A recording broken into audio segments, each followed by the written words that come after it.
Hinuhusgahan na nila si Tatay Digong. Kriminal daw. Kinalabit niya ba ang gatilyo? Siya ba ang pumarel? Siya ba ang pumatay? Hindi! Pero ano ginagawa nila? Ginagawa nilang kriminal ang ating ama.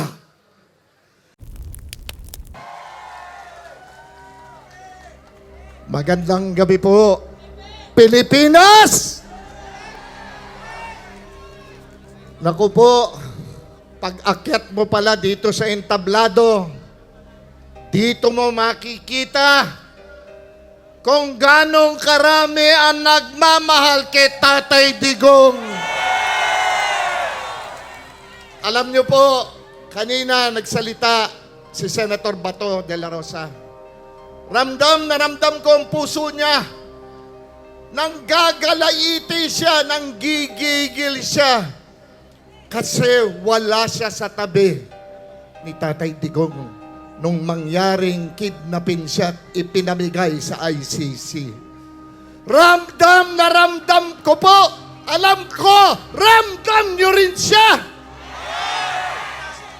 Umiiyak ang kanyang puso. Umiiyak ang sambayanang Pilipino. Sabi po nila,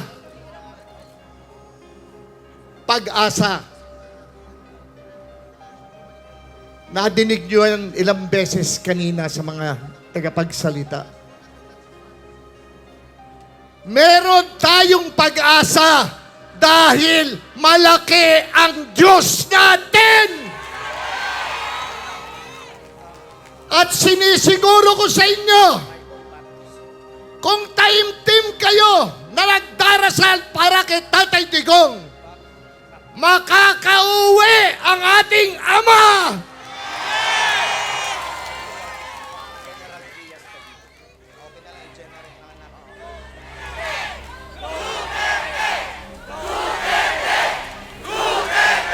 Hinuhusgahan na nila si Tatay Digong.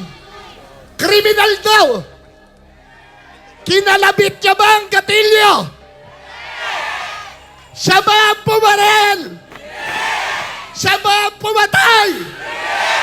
Hindi! Pero ano ginagawa nila? Ginagawa nilang kriminal ang ating ama.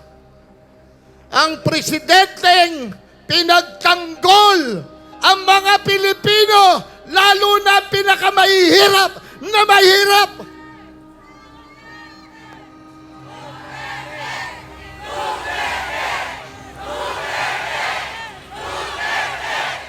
Alam niyo po,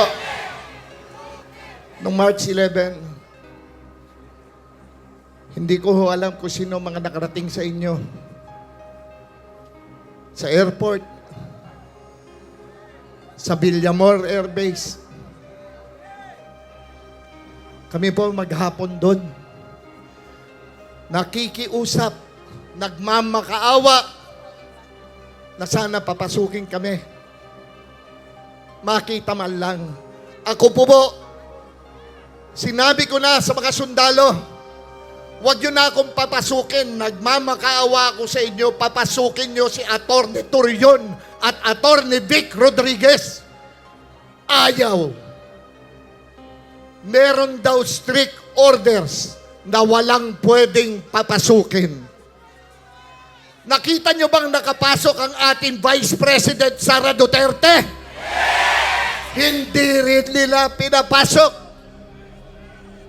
Ano ang pakiusap ng ating Tatay Digong? Hintayin ko lang ang anak ko. Abogado ko siya. Si Inday Sara yun. Pero ano ang sinabi? Nilain daw niya!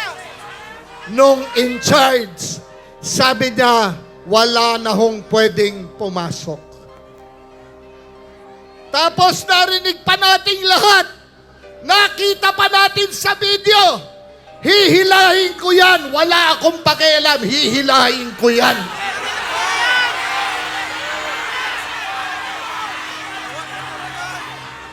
Ay, ito lang po, tandaan nyo.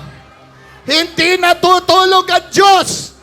Kung ito man ay nangyari, may gagawin ang ating Panginoon Diyos para kay Tatay Digong at para sa bansang Pilipinas.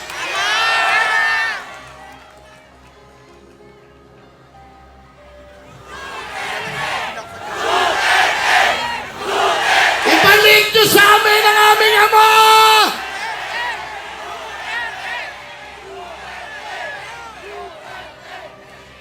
Balik nyo ang aming Ama!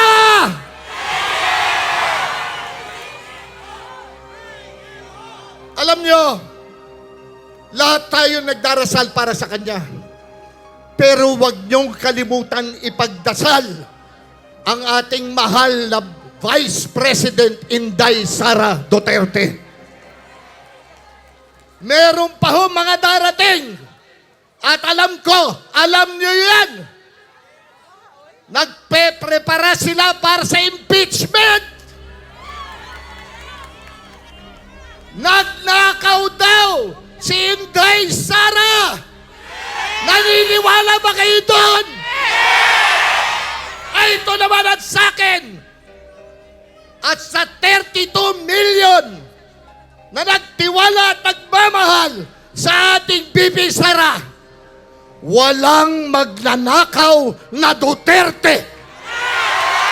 Sabay-sabay, walang magnanakaw na Duterte. Walang magnanakaw na Duterte. Walang magnanakaw na Duterte.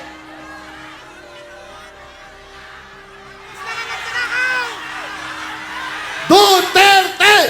Duterte! Duterte! Duterte! Duterte! Duterte! Duterte! Duterte! Sa inyo pong lahat, let me end with this. Hindi ko na ho pakakahabain pa. Ito po ay isang prayer rally.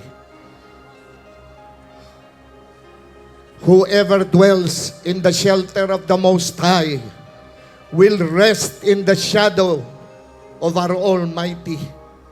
I will say of the Lord, He is my refuge and my fortress, my God in whom I trust.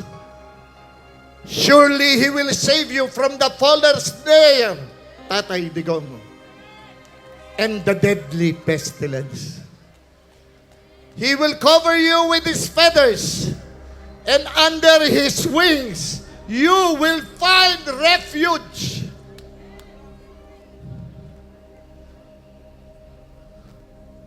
His faithfulness will be your shield, Tatay Digong, and your rampart.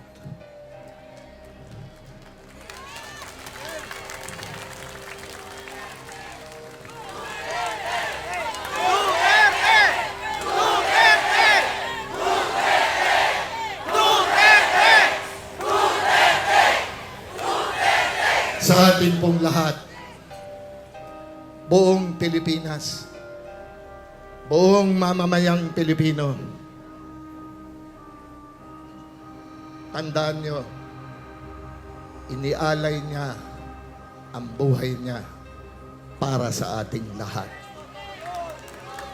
Sino to?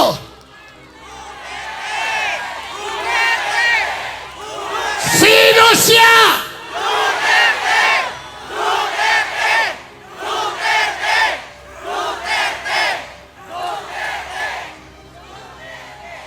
Huling paalala. Tandaan nyo, this is a prayer rally. Hindi tayo nakikipag-away. Inilalabas lamang natin ang lahat ng bigat na nasa ating salubin. Kaya,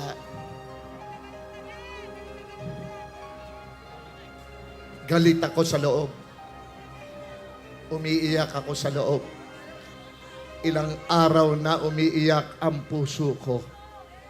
At alam ko, ang sambayanang Pilipino rin. Kaya ngayon, tandaan nyo lang, sinabi niya, maybe I can not make you happy. Sabi niya noon, but I can make you comfortable. Sabi ng ating Pangulong Duterte. At ginawa niya yan! Alam nating lahat! Sambayanang Pilipino! Bring him home! Bring him home! Bring him home! Bring him home! Bring him home!